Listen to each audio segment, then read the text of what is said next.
ارے بولو یار، مذہب سے کوئی تعلق نہیں ہے، لیکن کیا کہتے ہیں رسول اللہ اگر کوئی بھی کام ہو تو آپ کہہ دیں اب میں کر لوں گا، میں اسی وجہ سے آتا ہوں یا رسول اللہ اب میں کر لوں گا. لیکن حضور ہے کہ اسے پوچھ ہی نہیں رہے کہ تو کون ہے، کہاں سے آیا ہے، کیوں آتا ہے. آپ دیکھیے آقا صلی اللہ علیہ وسلم کے دربار کی ایک بہت بڑی مشیت اور راز والی بات کہ میرے آقا ابھی تک اسے ایڈریس بھی نہیں پوچھے تو کس کا بیٹا ہے بھائی، کیوں آتا ہے، ایسا کچھ نہیں. بس پھر حضور کے دل میں بھی اس کا پیار ایسا عمدہ کہ میرے آقا صحابیوں کو چھوڑ کر اسے کام سونپنے لگے، اسے کہنے لگے چلو جاؤ پانی بھر کے رہو پینا کو یہ کام، ارے مدینہ فلاں جگہ پر اس کی یہ چیز پہنچا دینا. اس طرح سے کام کا دھکے وغیرہ اس سے شروع ہو گئے. اب ہوا کیا، یہ بات اس کے گھر پر پتہ چل گئی. کس کے گھر پر؟ یہودی کے گھر پر. اب یہودی کے ماں باپ تو بڑے کٹر تھے محمد کے، اور آقا کا نام سن کر خون برس جاتا تھا، آگ ابالا ہو جاتے تھے. ان کو پتا کسی نے کہا کہ یار تیرے بیٹے کو کنٹرول کر، وہ آج کل مسلمانوں کی مسجد میں جانے لگا ہے اور مسلمانوں کا لیبر محمد کے ساتھ وہ بیٹھنے لگا ہے، اس پر کنٹرول کر ورنہ تیرا بیٹا ایسا نہ ہو کہ کہیں ہاتھ سے چلا جائے. لوگوں نے ایسی چغلیاں کی، حالانکہ یہودی تو انہیں کیا پتا کیا آقا کیا ہے، ان کی بارگاہ میں بیٹھنے کا مقام کیا ہے. تو پھر اس کے باپ نے کہا کہ بیٹا میں تجھے بیٹھا پال لوں گا اور تجھے کہیں نوکری کرنے کمانے دھندا کرنے کی بھی ضرورت نہیں ہے. تو ایک کام کر، تو گھر میں ہی رہ، میں تجھے 2 وقت کی روٹی ملتی رہے گی، تجھے باہر نہیں نکلنا ہے. اس نے ڈائریکٹ ایسا نہیں بولا اپنے بیٹے سے کہ تم مسجد نبوی مت جانا، محمد سے مت ملنا، ایسا نہیں، بس اتنا کہا کہ باہر مت نکلنا.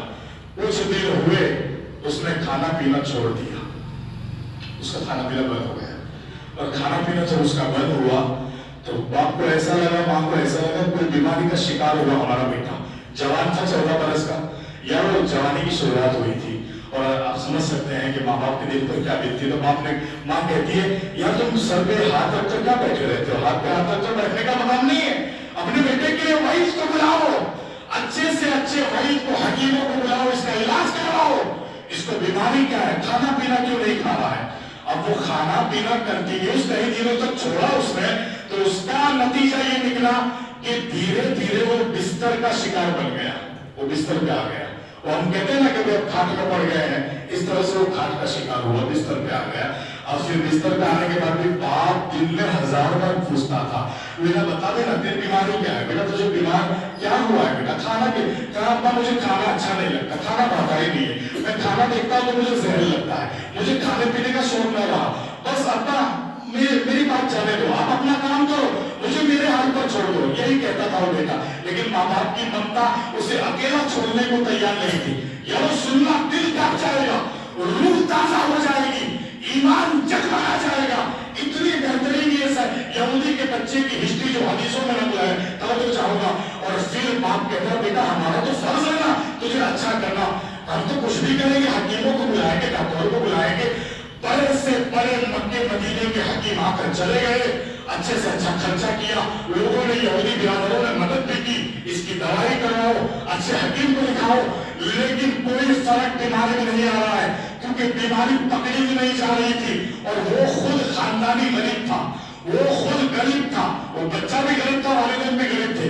اب ہوا کیا، بالکل آخری وقت آ گیا اور ادھر آقا صلی اللہ تعالیٰ علیہ وسلم روزانہ صحابیوں کو لے کر بیٹھتے تھے. میرا آقا نے سلمان فارسی سے پوچھا سلمان تم پہچانتے ہو 14-15 برس کا ایک بچہ آتا تھا، وہ کئی دنوں سے دکھ نہیں رہا ہے. دیکھا نا ایسی محبت کا بدلہ کوئی نہیں دے سکتا ہے. یا رسول اللہ یہ ضروری نہیں کہ ساقی کی نظر ہر کسی پر ہو، یہ ضروری ہے کہ ساقی کے اوپر ہم سب کی نظر ہونی چاہیے. ہمیں تو ماننا ہی ہے کہ وہ ہمارے آقا ہے، لیکن یہ بھی مت بولنا ہمارے آقا ہر امتی کو نام سے پہچانتے ہیں. اس میں کوئی شک و شبہ نہیں. میں ہزاروں حدیثیں رکھ سکتا ہوں اس دلیل کو لے کر. محمد عربی کا وہی مغرب العالم الغیب الشہادہ. توجہ، سلمان کو بچہ دکھ نہیں رہا ہے. وہ یہودی کا، ارے وہ بچہ آ رہا تھا وہ دکھ نہیں رہا. آقا نے یہودی میں کچھ نہیں کہا، وہ بچہ دکھ نہیں رہا سلمان. تو پھر سلمان فارسی کہتے ہیں رسول ایک کام کرتا ہوں، میں تلاش کرتا ہوں کہ اس کو کیا ہوا ہے، کیوں نہیں آ رہا، وہ کہاں کا تھا، کہاں تپاس کرو. سلمان فارسی نے تلاش کے لیے پتا چلا وہ بچہ بہت بیمار ہے اور بیماری کا شکار ایسا بن گیا ہے کہ اب وہ ان قریب دنیا چھوڑنے والا ہے. اتنا بیمار تھا.